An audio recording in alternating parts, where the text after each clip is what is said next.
লোভ হবে, লালন হবে, তার জন্য লুকিয়ে রাখা হয়। সোনা চাঁদির থেকেও দুনিয়াতে দামি সম্পদ আছে, এত মূল্যবান আছে, সেই মূল্যবান সম্পদকে আজকে আমরা ঢাকিও রাখি না, বাড়িতেও রাখি না। সেই মূল্যবান সম্পদ আজকে আমাদের চোখের সামনে শুধু লুকিয়ে বেড়াচ্ছে। আমি দুঃখে কথাটা বলছি, দুটো কবিতা আপনাদের শোনাবো। যেই বোনেরা, যেই মায়েরা আজকে আপনারা এখনো প্যান্ডেলে ঢোকেননি, আসার সময় দেখছি লাইন লেগে প্যান্ডেলের বাইরে লাড়কিরা দাঁড়িয়ে আছে, মায়েরা দাঁড়িয়ে আছেন। এটা কেন হবে? আপনাদের মতো মায়েরা, বোনেরা যদি বাইরে দাঁড়িয়ে থাকেন, তাহলে আমার যুবক ভাইরা জালসা শুনতে এসে বসে থাকবে, এটা কোনোদিন হতে পারে না। একবার যদি বসতে চাইবে তো দুইবার ভাববে যে আরেকবার বাজারে যাই, জানি না কোন জায়গায় কোন সুযোগ আবার লেগে যায়, যেটা হচ্ছে বাস্তব। আমি কবিতা বলবো, কোরআনের দলিল দেব, সহিহ হাদিসের দলিল দেব, একবার খালি মিলাবেন, ইনশাআল্লাহ আপনারা হয়তো যদি ঠিক মতো মিলিয়ে নিতে পারেন, নিজেই চিন্তা করবেন, ওই মেয়েটা যদি আজকে অন্য কেউ না হয় আমার বেটি হতো, ওই মেয়েটা যদি আমার বোন হতো, তাহলে তো আমি নিজেই সহ্য করতাম না। অথচ এই চিন্তা ভাবনাটা আমাদের কারো হয় না। দেরি নয়, লম্বা নয়, ছোট করে আপনাদের কাছে আমি নিয়ে আসছি। আমি আপনাদের সামনে কবিতাটা আগেই পড়তাম, কিন্তু আগে আল্লাহর কোরআন এবং সহিহ সুন্নাহর উপরে আপনাদের কিছু আমি আগে আলোচনা করব। তার জন্য এই কয়েকটা আয়াত পড়েছি, সূরা তাওবার 34 এবং 35 নম্বর আয়াত পড়েছি। সে আয়াতের ভিতরে সোনা এবং চাঁদির কথাটা উল্লেখ আছে। আর এই সোনা চাঁদি যখন উল্লেখ হলো, আল্লাহ রাসূলের সাহাবী প্রশ্ন করে বসলে এই আয়াতটা কখনো অবতীর্ণ হয়। আল্লাহ রাসূলের সাহাবী বলছেন, আমরা আল্লাহ রাসূলের সঙ্গে এক সফরে ছিলাম, এক মানে ভ্রমণে ছিলাম, আর ওই সময় কোরআনের আয়াতটা অবতীর্ণ হয়। কি? আল্লাহ পাক বলেন, বিসমিল্লাহির রহমানির রহিম ওয়াল্লাযীনা ইয়াকনিজুনাস যাহাবা ওয়াল ফিজ্জাতা ওয়ালা ইউনফিকুনাহা ফি সাবিলিল্লাহি ফাবাশশিরহুম বিআযাবিন আলীম। আল্লাহ পাক বলেন, যে মানুষেরা সোনা এবং চাঁদিগুলোকে জমিয়ে রাখে, যে আল্লাহর বান্দা, আল্লাহর জমিনে যে আল্লাহর সমস্ত বান্দা বান্দীরা নিজের সোনা চাঁদিগুলোকে জমিয়ে রাখে, ওয়ালা ইনফিকুনাহা ফি সাবিলিল্লাহ, ওই সোনা চাঁদি এবং তাদের জমাকৃত মালের যারা সুন্দর করে আল্লাহর বিধান হিসাবে আল্লাহ রাস্তায় ব্যয় করে না, আল্লাহ রাস্তায় খরচ করে না, আল্লাহ পাক বলেন ফাবাশশিরহুম বিআযাবিন আলীম, তাদের সুসংবাদ দিয়ে দাও, আমার তরফ থেকে তাদের সেই সুবর্ণ সুযোগটা জানিয়ে দাও। কি সুবর্ণ সুযোগ, কি সুসংবাদ! অবশ্যই যেন আমার আযাব তাদের গ্রাস করবে, আমার আযাব তারা অবশ্যই পতিত হবে। আল্লাহ বলেন, বান্দা, আমার দেওয়া সম্পদ, আমার দেওয়া মাল মাতাবে যদি তোমরা জমিয়ে রেখে দাও আর আমার রাস্তায় যদি খরচ না করো, তাহলে আমার আযাবের সংবাদ তোমরা নিয়ে নাও। এবার আসি, জাহাব আর ফিজ্জা, এই দুটো জিনিস, সোনা আর চাঁদি, এই দুটো জিনিসের তাফসীর এত বিস্তারিত ধরেছেন বিভিন্ন তাফসীরে। আমি বেশি আপনাদের কাছে লম্বা করে বলছি না, একদম শর্টে বলছি। সোনা চাঁদি আমার মায়েরা খুব পছন্দ করে, সোনা চাঁদি আমার মায়েদের খুবই পছন্দ। তারা যদি সোনা চাঁদি পেয়ে যায়, তাদের যদি পুরো বডি অলংকারে ভরে থাকে, দেখবেন তাদের মুখ সদা সর্বদা হাসি মুখ থাকে। কিন্তু এই অলংকার নিয়ে গিয়ে তারা এত যত্ন করে ভরে রেখে দেয় যেন কেউ দেখতে না পায়। তাহলে আমার মায়েদের কাছে সব থেকে দামি হলো অলংকার, সব থেকে দামি হলো সোনা চাঁদি। আল্লাহ রাসূলের একজন সাহাবী কথাটাকে এবার চুপ করে আল্লাহ রাসূলকে জানিয়ে দিলে, ইয়া রাসূলুল্লাহ, সোনা চাঁদি সমস্ত মানুষের বা মায়েদের খুব প্রিয় বস্তু। এতই তারা পছন্দ করে, এতই তারা সেই সোনা চাঁদিকে ভালোবাসে, আদর যত্ন করে তারা ঘরে রেখে দেয়। কিন্তু নবী গো, সবার মনের ধারণা দুনিয়ার দামি সম্পদ হলো সোনা এবং চাঁদি। আপনার কাছে আমি জানতে চাই, দুনিয়ার মধ্যে সব থেকে দামি সম্পদ কি জানছেন? সোনা চাঁদির কথা উল্লেখ করার হাদিসে, তারপর বলছেন যে আমি জানতে চাচ্ছি পৃথিবীর বুকে সব থেকে দামি সম্পদ কি? হযরত সাওবান রাদিয়াল্লাহু তাআলা আনহু আল্লাহর নবীকে প্রশ্নটা করেন। আল্লাহর নবী আবার জবাব দিতে শুরু করলেন, ওরে সাওবান, তুমি প্রশ্ন করলে লাউ আলিমনা আইয়ুল মাল খায়রুন ফানাত্তাখিজাহু, কোন সম্পদ সব থেকে দামি, যদি জানতে পারতাম আমরা সেই সম্পদগুলোকে আমাদের কাছে জমা করে রাখতাম, আমরা সেই সম্পদগুলোকে হাতছাড়া করতাম না। নবীজি বলেন, সাওবান, এমন প্রশ্ন করলে যতক্ষণ আমি তোমাকে সফরে উত্তরটা না দিই, যতক্ষণ তুমি জবাব না পাও, তোমার মনের মধ্যে শান্তি আসবে না। তবে শুনে নাও, ফাকালা আফজালুহু লিসানুন জাকিরুন, ওরে সাওবান, পৃথিবীর বুকে যত সোনা চাঁদি অট্টালিকা থাক না কেন, যত রকমের গাড়ি বাড়ি থাক না কেন, ওরে সাওবান, এমন একটা ছোট্ট বস্তুর নাম তোমাকে বলে, ওই ছোট্ট বস্তুর সমান সোনা চাঁদি গাড়ি বাড়ি তার সমতুল্য হতে পারে না। সেই বস্তু হলো লিসানুন যাকিরুন। আল্লাহ পাক যাদের সুন্দর একটা জবান দিয়েছেন, যে জবান দ্বারাই আল্লাহর বেশি গুণকীর্তন করে, আল্লাহর জিকির আজগার করে, এই জবানের মূল্য হলো সোনা দানা সমস্ত দুনিয়ার থেকে বেশি। অবাক হয়ে গেলে, সোনা চাঁদি দেখতে ভালো, যত্ন করে ঘরে রাখা হয়, সুন্দর করে বক্সের ভিতরে রাখা হয়, তার থেকে দামি সম্পদ আল্লাহ রাসূল বলে দিলেন আমাদের জবান। এই জবান কত দামি আর বলছি না, শুধু বলে হাদিসের শব্দটা বললাম।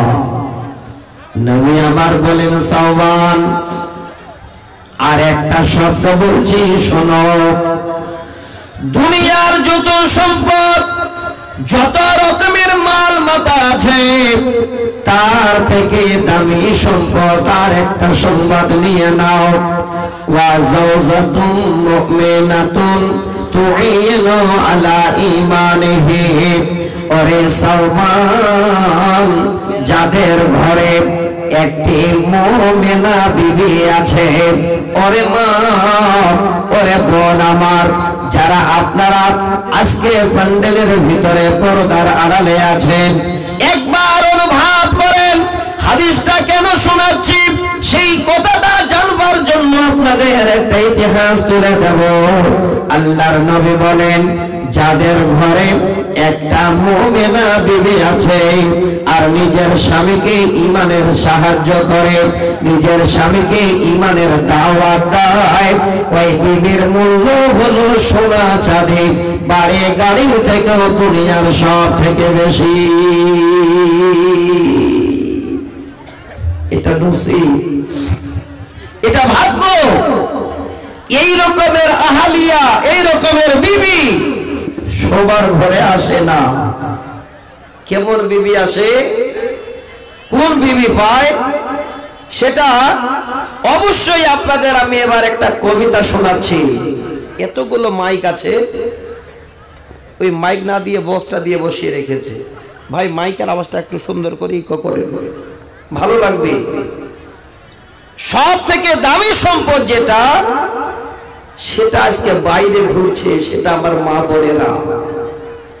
শুধু জালসায় ঘুরছে তা নয়, সমস্ত যুবক বন্ধুদের, পৃথিবীর সমস্ত মানুষের মোবাইলের স্ক্রিনে এখন এই দামি সম্পদটা সদা সর্বদা ফেটে উঠছে।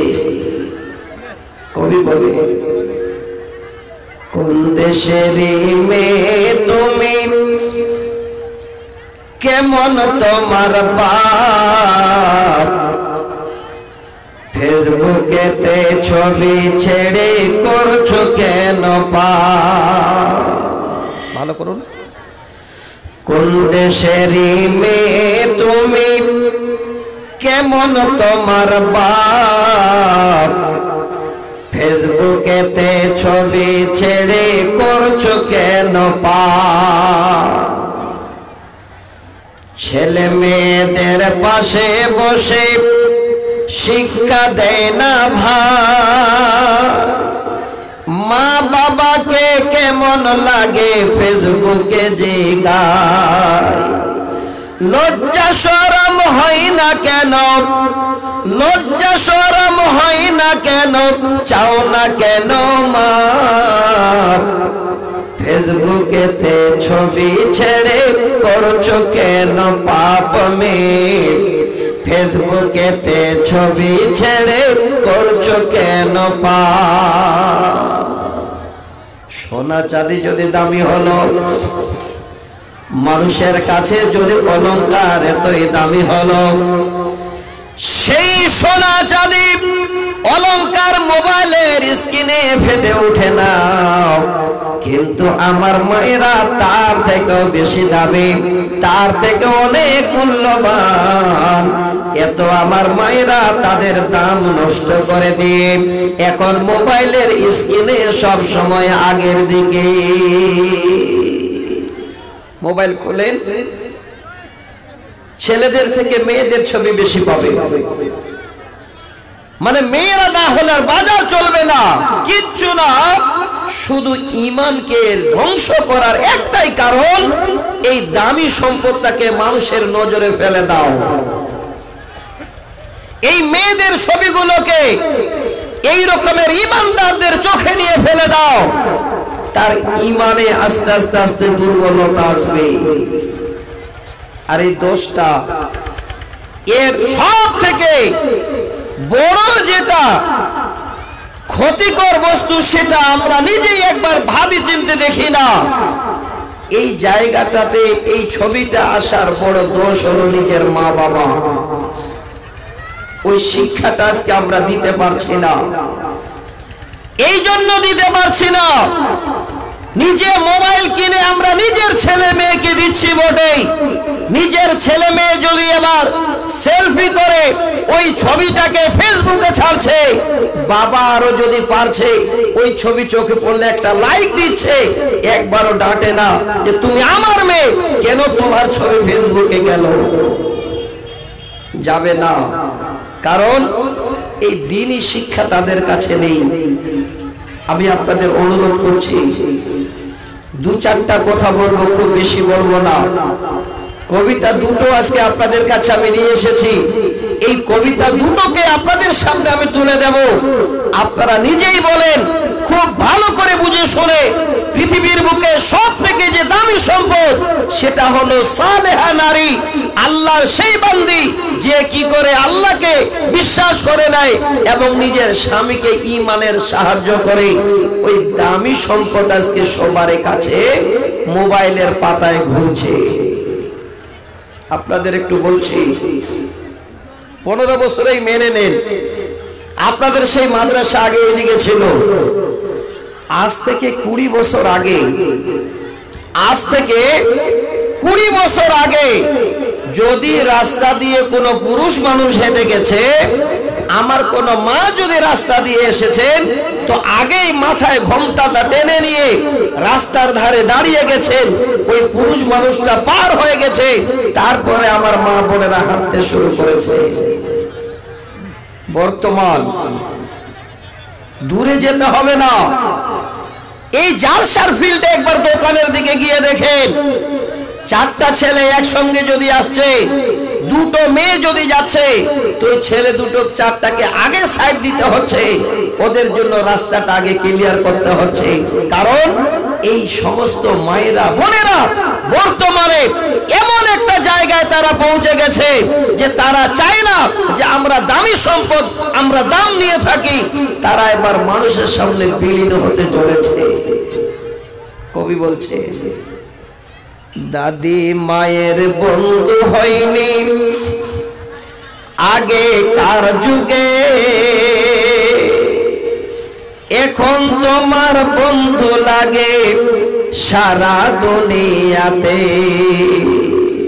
ফেসবুকে সেলফি করে যখন ছবিটা ছেড়ে দিল, দেখতে চেহারা খুব সুন্দর, দেখবেন বাঙ্গালে বিহারে যেখানেই ওই ফেসবুক যারা খুলছে, ছবিটা যখন ভেসে ওঠে, দেখেই তখন সুন্দর করে একটা লাইক দে বা কমেন্ট করে কিংবা শেয়ার করে, বন্ধু বাড়ে ওই মেয়েটাকে এবার কেন্দ্র করে।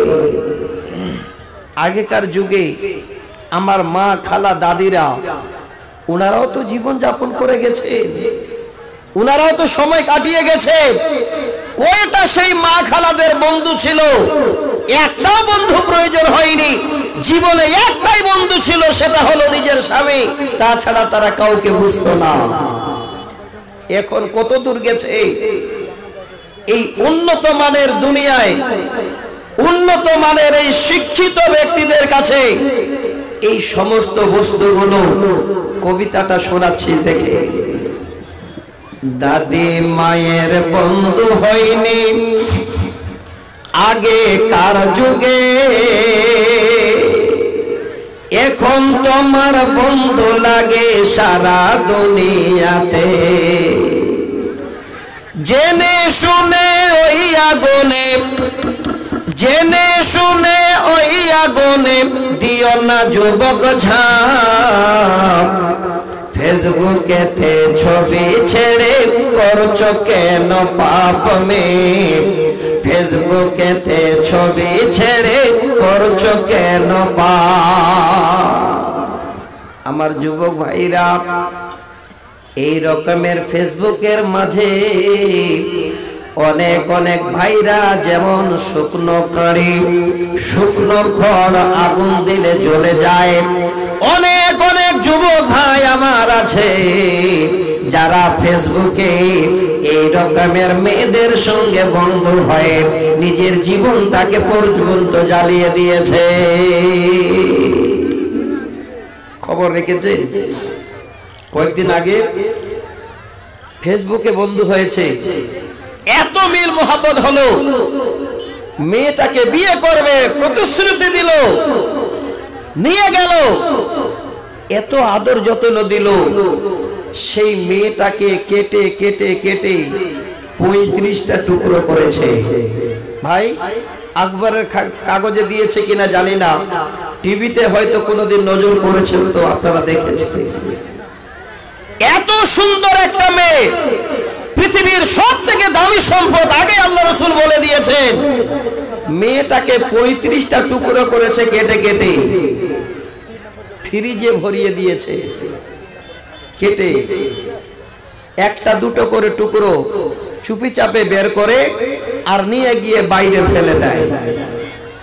আল্লাহ বলছে এত বড় পাপ করবি আমার জমিনে, আর এইভাবে করে তুই বেঁচে যাবি? হবে না। ঠিক ফেলাতে ফেলাতে প্রায় সম্পূর্ণ শেষের পর্যায়ে কারোর নজরে পড়ে গেছে, দিয়ে বিশাল এখন অনেক কিছু সেই ছেলেটাকে নিয়ে চলছে।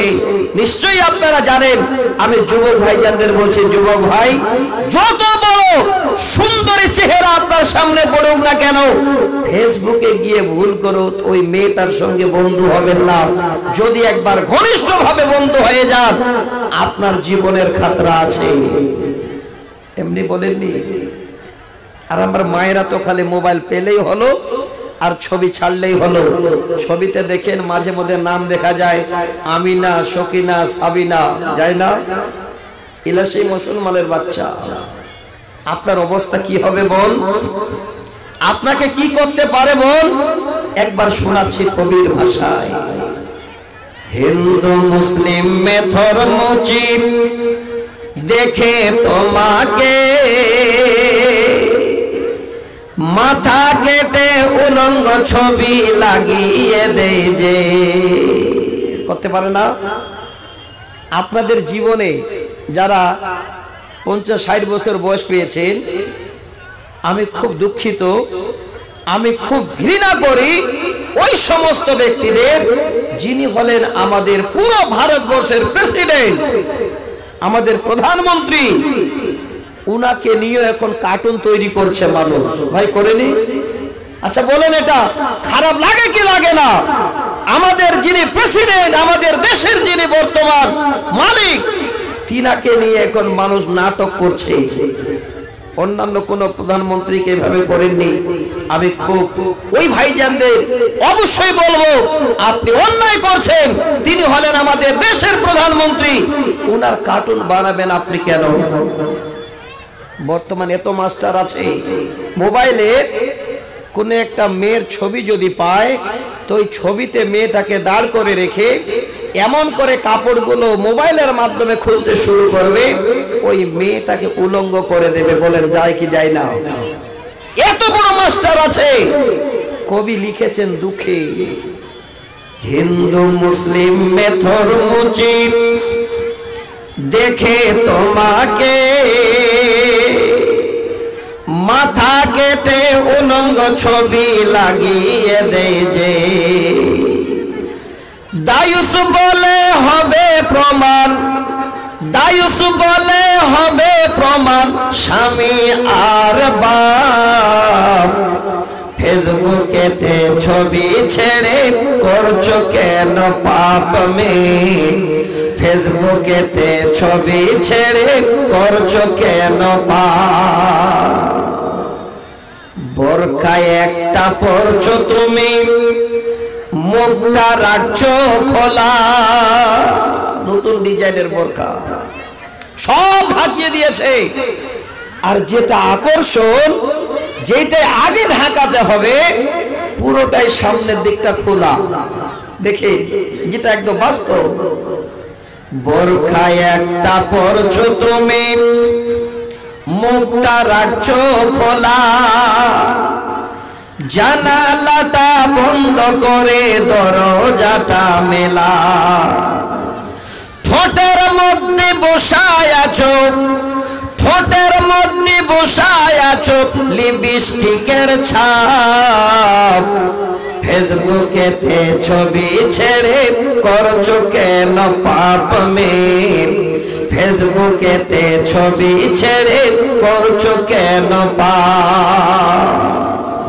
আল্লাহর নবী বলে গেলেন, দুনিয়ার সব থেকে দামি সম্পদ হলো ওই মেয়ে মানুষ, যেই মেয়ে, যেই বিবি হলো আল্লাহ ওয়ালি, নিজের স্বামীকে ঈমানের সাহায্য করে। এত দামি সম্পদ আজকে একটা আনপড় গাওয়ার ছেলের চোখের সামনে আছে কিনা? এত দামি জিনিস যে ছেলেটা সই করতে জানে না, দেখেন ওই ছেলেটা এত বড় দামি সম্পদের বন্ধু হয়ে বসে আছে। আফসোস লাগে। সচেতন হন, সাবধান হন। দুটো হাদিস শুনেন ভালো করে। আল্লাহ রাসূল কত বড় বৈজ্ঞানিক ছিলেন, আগামীতে কি ঘটবে সমস্ত ভবিষ্যৎবাণী উনি করে দিয়ে গেছে। বুখারীর হাদিস, নবী আমার বলেন, মা তারাকতু বাদি ফিতনাতান আজাররা আলা রিজাল বিন নিসা। হে আমার উম্মত, আমি নবী তোমাদের এই বার্তা দিয়ে গেলাম, আমি চলে যাবার পরে তোমাদের মধ্যে সব থেকে বড় ফিতনার জিনিস ছেড়ে গেলাম, তোমাদের জ্বালিয়ে দেওয়ার মতো ফিতনার বস্তু ছেড়ে গেলাম। সেটা হলো আল্লাহ রিজাল বিন নিসা, সমস্ত ছেলেদের জন্য মেয়ে মানুষেরা। দুনিয়ার বড় ফিতনা। আগের হাদিসে শুনলাম সব থেকে মূল্যবান সম্পদ, আবার আল্লাহ রাসূল এবার বলছেন তোমাদের জন্য সব থেকে ফিতনার জিনিস ছেড়ে গেলাম, ছেলেদের জন্য মেয়েরা। কথাটা ভুল নয়, মিথ্যে নয়, একবার খালে মিলান। এই ফিতনা থেকে বাঁচার উপায় আপনারা বের করবেন কোথা থেকে? এই ফিতনা থেকে যদি বাঁচতে চান খুঁজে পাবেন কোথা থেকে? এই ভাঙ্গা মাদ্রাসাটাতে চলে যাবেন, দেখবেন সেখানে আল্লাহর কোরআন রাখানো আছে, সেখানে হাদিস রাখানো আছে। এই ফিতনা থেকে বাঁচার জন্য একটাই উপায়, সেটা কোরআন এবং হাদিস দিতে পারে। আল্লাহ রাসূল বলছে, ইন্নাদ দুনিয়া হুলওয়াতুন খাযিরাতুন ফাইন্নাল্লাহা মুস্তাগলিফাকুম ফিহা ফায়ানজুরু কাইফা তা'মালুন ফাত্তাকুদ দুনিয়া ওয়াত্তাকুন নিসা ফাইন্না আওয়ালা ফিতনাতি বানি ইসরাঈলা কানাত ফিন নিসা। আল্লাহর নবীর ভবিষ্যৎবাণী। নবী আমার বলেন, এই দুনিয়াটা হলো তোমাদের জন্য খুবই যেন মিষ্টি আনন্দের, খুবই সুন্দর মনোরম। এই দুনিয়া তোমাদের জন্য যেন এত সুন্দর সার সবুজ হয়ে আছে। তবে শোনো রে, এই দুনিয়াতে আল্লাহ পাক তোমাদের প্রতিনিধি করে পাঠালেন, এই দুনিয়াতে তোমাদের খলিফা করে পাঠালেন। হে খলিফারা, হে আল্লাহর বান্দারা, ফায়ানজুরু কাইফা তা'মালুন, কি তোমরা আমল করছো দুনিয়ায়, আল্লাহ সব যেন তোমাদের দেখে। কি আমল করো দুনিয়ায়, আল্লাহর কাছে সব নজরে নজর করে। আল্লাহর নবী বলেন, ফাইন ফাত্তাকুদ দুনিয়া ওয়াত্তাকুন নিসা। এত সুন্দর দুনিয়ার বর্ণনা দেওয়ার পরে নবীজি আমার জন্য বলছেন, ওরে উম্মত, এই দুনিয়াটাকে তোমরা ভয় করো, এই দুনিয়াটাকে বলে ডর করো। আর দুনিয়ার বুকে মেয়ে মানুষকে দেখে তোমরা ডর করো, মেয়েদের দেখে ভয় করো। কারণ হলো ফাইন্না আওয়ালা ফিতনাতি বানি ইসরাঈলা কানাত ফিন নিসা। এই দুনিয়ার মধ্যে সব থেকে প্রথম যে ফিতনা সৃষ্টি হয়, সব থেকে যে দুর্ঘটনা ঘটে, বানি ইসরাঈলের মধ্যে আমাদের মায়েদের মতো একজন মেয়ের দ্বারা। সারা দুনিয়াতে এই কলঙ্কের বোঝা আমার মায়েদের মাথায় আছে। একটা মেয়ে পৃথিবীর বুকে বনি ইসরাইলের গোত্রের সর্বপ্রথমে এত বড় ফিতনা সৃষ্টি করেছিল। আল্লাহ রাসূল এই কথাটাই ভবিষ্যৎবাণী করে গেছেন, সাবধান, সচেতন হয়ে যান, না হলে তোমরা এই দুনিয়াতে জ্বলে যাবে, পুড়ে যাবে, ছাই হয়ে যাবে। আমার বন্ধু, আমার বাপজান, আজকে সবাই আপনারা এখানে কোরআন শুনতে এসেছে, হাদিস শুনতে এসেছেন। আমি কোরআনের আয়াত পড়েছিলাম, যে কোরআনের আয়াতের ভিতরে সোনা এবং চাঁদির কথাটা উল্লেখ আছে। সোনা চাঁদি কার নেই? যারা গরিব তাদেরও দেখেন নাকে একটা নাকফুল আছে। আল্লাহ এমনও কাউকে এত বড় ধনী বানিয়েছেন, আমার মনে হয় 1-200 নয়, আধা কিলো সোনা বের হবে এমন লোক আছে আমাদের এরিয়াতে। দাদুটা মারা গেছে আমাদের এরিয়াতে, বাড়ির পাশে দাদুটা মারা গেছে। ওই দাদুটার নাকি সোনা ছিল প্রায় মরে যাওয়ার সময় 1.5 কিলো। চিন্তা করেছে? আমি নিজেই দেখেছি, ওয়াল্লাহ আল্লাহর কসম করে বলছি, 2 কিলোমিটার যদি হেঁটে গেছেন তো চপ্পলটা হাতে নিয়েছেন, খালি পায়ে হেঁটে গেছেন। জিজ্ঞাসা করা হয়েছে, দাদু হাসতো খুব সুন্দর, আপনি এত বড় একটা বয়স্ক মানুষ, ধনী মানুষ, জুতাটা হাতে নিয়ে আপনি হেঁটে হেঁটে 2 কিলোমিটার আসলেন কেন? বলছে জুতাটা যদি 2 কিলোমিটার পরে যায় তো ক্ষয় হয়ে যাবে, আর ক্ষয় হয়ে গেলে আবার জুতা কিনতে হবে, টাকা লাগবে।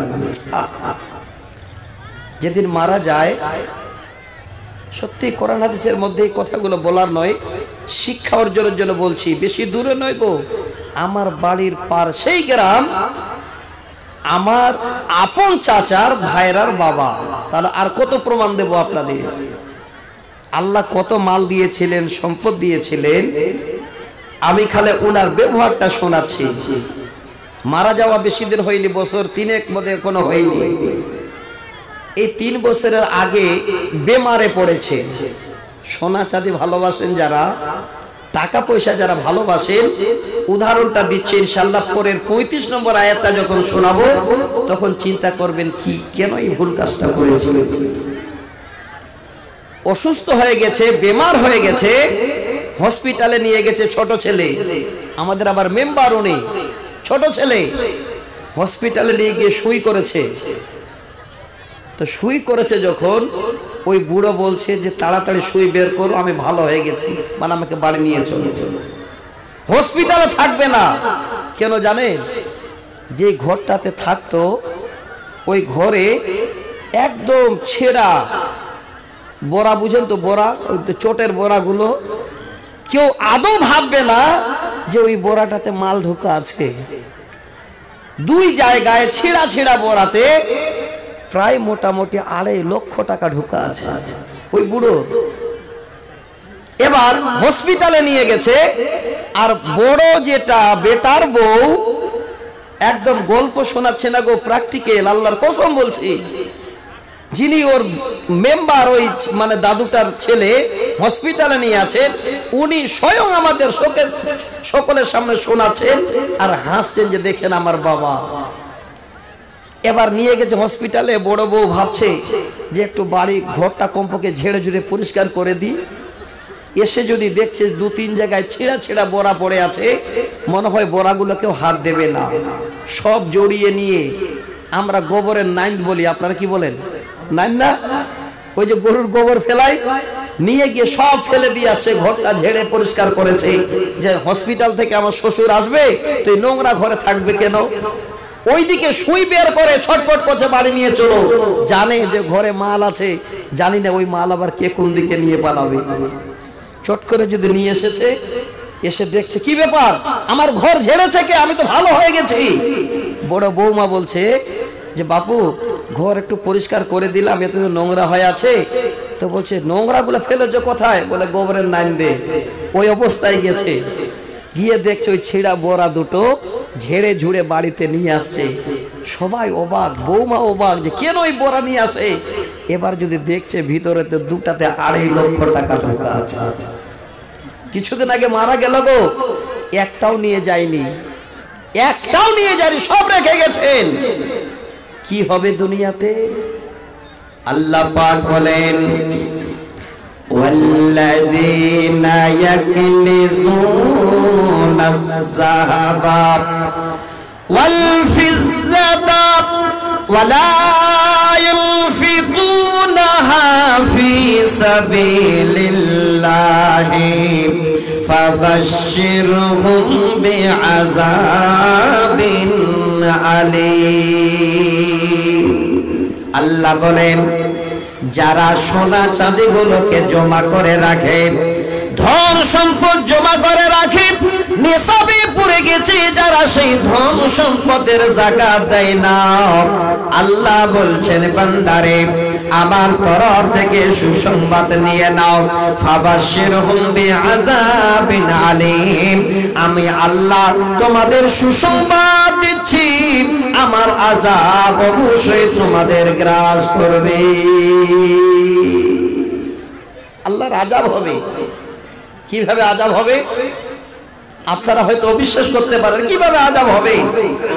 এই আয়াতের তাফসীর হিসাবে চলেন পরের আয়াত। আল্লাহ বলেন বান্দা আযাবের নিয়মটা, আযাবটা কেমন হবে, কি কোয়ালিটির আযাব হবে, আমি আল্লাহ আবার তোমাদের জানিয়ে দিচ্ছি, শোনো। ইয়াউমা ইউহমা আলাইহা ফি নারে জাহান্নামা ফাতুকওয়া বিহা জিবাউহুম ওয়া জুনুবুহুম ওয়া জুহুরুহুম। আল্লাহ বলেন আযাবের কোয়ালিটি বান্দা শুনে নে, কি কোয়ালিটির আযাব হবে, কি তোমাদের কোয়ালিটির আযাব দেবুরে বান্দা। কিয়ামতের দিনে যেদিন মানুষ ত্রাহি করবে, তুমি হলে 1.5 কিলো সোনার মালিক, তুমি হলে অট্টালিকার মালিক, তুমি হলে 50 লক্ষ টাকার মালিক, তুমি হলে 10 বিঘা জমিনের মালিক। হে মালিক শুন ভালো করে, সেদিন আমি আল্লাহ তোমার সমস্ত মালগুলোকে এক জায়গায় করব, আর এক জায়গায় করার পরে আমি আল্লাহ ওই মালগুলো আমার জাহান্নামের আগুনে নিয়ে গিয়ে এবার ফেলবো।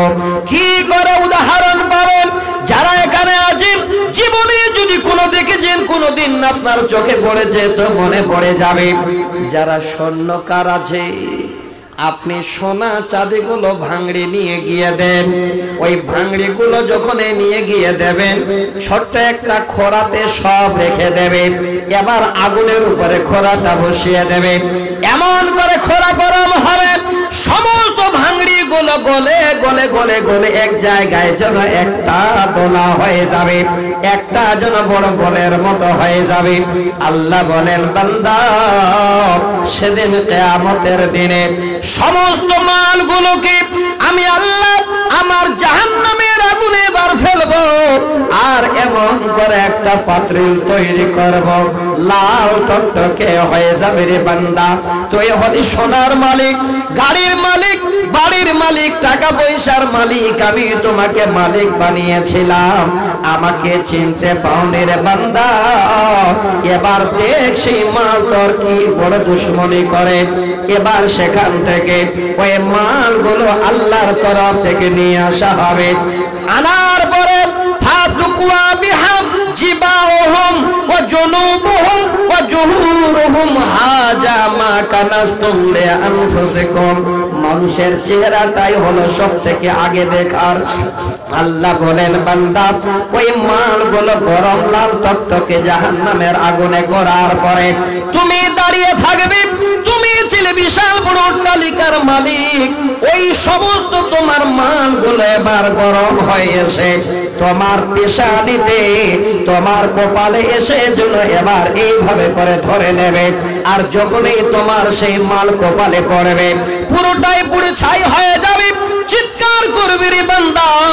আল্লাহ বলেন বান্দা ওই গরমকৃত মাল তারপরে তোমার পাঁজরে গিয়ে বসে যাবে, তোমার পিঠে গিয়ে এবার দাগ দেওয়া হবে, চিৎকার করবে।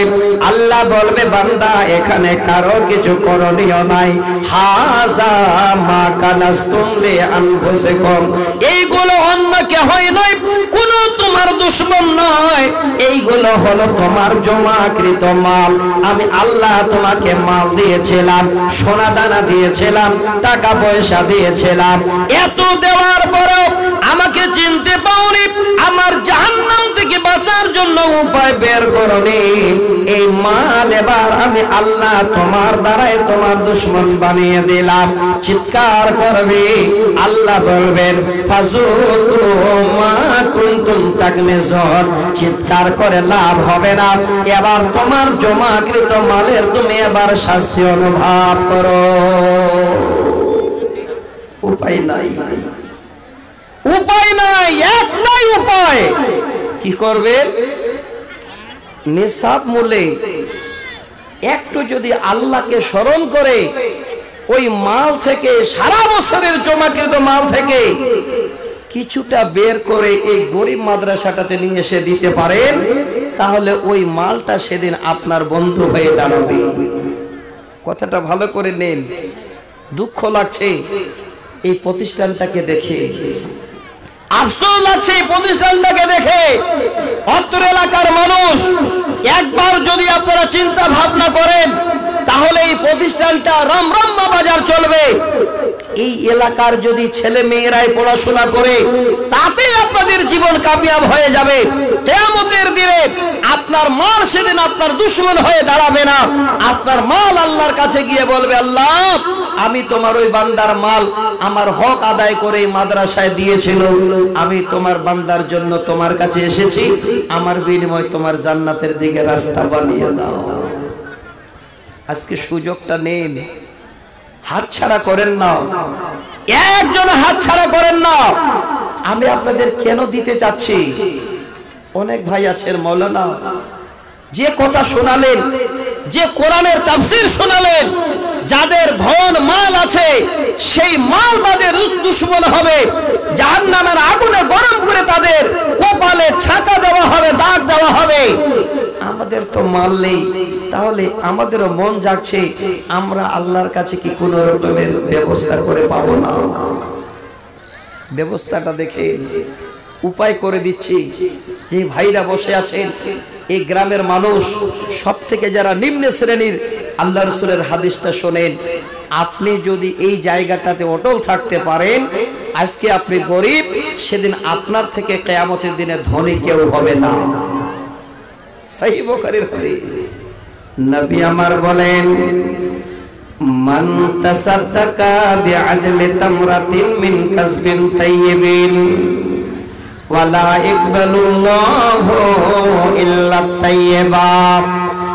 আল্লাহ নবী বলছেন, আরে উম্মত, পৃথিবীর বুকে কোন আল্লাহর বান্দা যদি মাথার ঘাম পায়ে ফেলে হালাল উপার্জনকৃত যদি খেজুরের বীজের সমান কেউ সাদকা করে, খেজুরের বীজের সমান আল্লাহ রাস্তায় যদি দান করে, ওয়ালা ইকবালুল্লাহু ইল্লা তাইয়্যিবা, আল্লাহ পাক হালাল মাল ছাড়া হারাম মাল কবুল করেন না।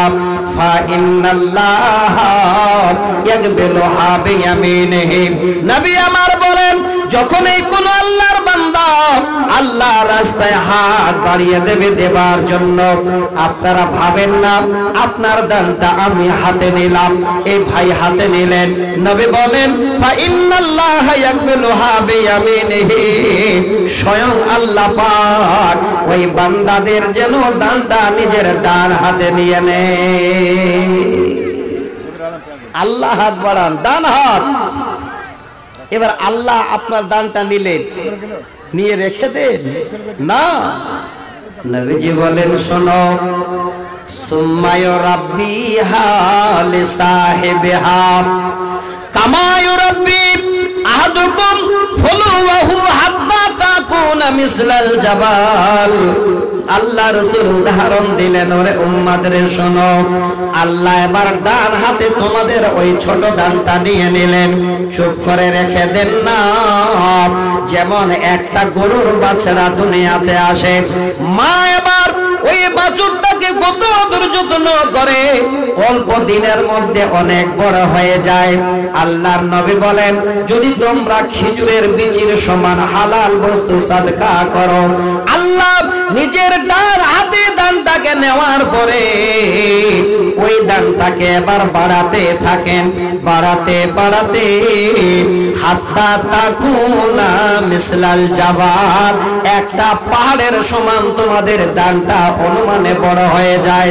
হে ভাই রে, হে বাপরে আমার, আজকের দিনে আপনি রাজমিস্ত্রির জোগাড়ি, আজকের দিনে মানুষের বাড়ি আপনি জন দেন, ওই যদি জন দেওয়া পয়সা থেকে একটু হাত বাড়িয়ে এই নবীর প্রতিষ্ঠানটাকে যদি স্মরণ করেন, কিয়ামতের দিনে আপনি হবেন আল্লাহর কাছে ধনী ব্যক্তি। আপনার দানটাকে আল্লাহ বাড়াতে বাড়াতে বিশাল পাহাড়ের সমান করে দেবে। সুযোগ এসেছে, এই সুযোগ কয়েক বছর ধরে কেউ পায়নি, আপনারা পেয়েছেন আজকে রাতে। এই প্রতিষ্ঠান আজকে আপনাদের সামনে দাঁড়িয়ে এই সুবর্ণ সুযোগ দিচ্ছে, একজন কেউ হাত ছাড়া করবেন না। আমি অনুরোধ করছি আপনাদের, আপনাকে বলি না যে আপনাকে 2000 দিতে হবে, 5000 দিতে হবে। আপনি একজন গরিব মানুষ, আপনি কাজ করেন, সকাল বেলায় কাজে যান, সন্ধ্যায় বাড়ি ফিরেন, সেখান থেকে যদি বের করে কিছুটা দিতে পারেন, আল্লাহর কসম করে বলছি ওই দানটা আল্লাহ ডান হাতে কবুল করে নেবে, আল্লাহ নিজ হাতে কবুল করবে। কিয়ামতের দিনে ছোট দানটা আপনার পাহাড় সমতুল্য করে আল্লাহ সেদিন দিবে, বান্দা নে এই সমস্ত তোমার নেকি, তোমার মাল, তুমি দান করেছিলে দুনিয়াতে ছোট, আমি বাড়াতে বাড়াতে এতগুলো করে দিয়েছি। আপনার থেকে খুশি সেদিন কেউ হবে না। আমার ভাই, আমার বাপজান, আরো একটা কবিতা আপনাদের শোনাবো। আবার নিয়ে আসছি এই সোনা চাঁদিটাকে কেন্দ্র করে, তবে মাঝে আপনাদের একটু আমি দাওয়াত দিলাম, একটু বুঝার জন্য আপনাদের দুটো হাদিস শোনালাম। আল্লাহর রাস্তায় যদি হাত বাড়িয়ে দিতে পারেন, তাহলে আল্লাহ পাক কিয়ামতের দিনে এর বিনিময়ে এত বড় করে আপনাদের উপহার দিয়ে দেবেন। তো ভাই আমার বাপ জানেরা, এই মাদ্রাসাটা আপনারা নিশ্চয়ই জানেন, দীর্ঘদিনের মাদ্রাসা। আলহামদুলিল্লাহ এই লকডাউনের পর থেকে কিছু কিছু মাদ্রাসা হয়তো অচল অবস্থায় পড়েছিল, আজকে ওই মাদ্রাসাগুলো ইনশাআল্লাহ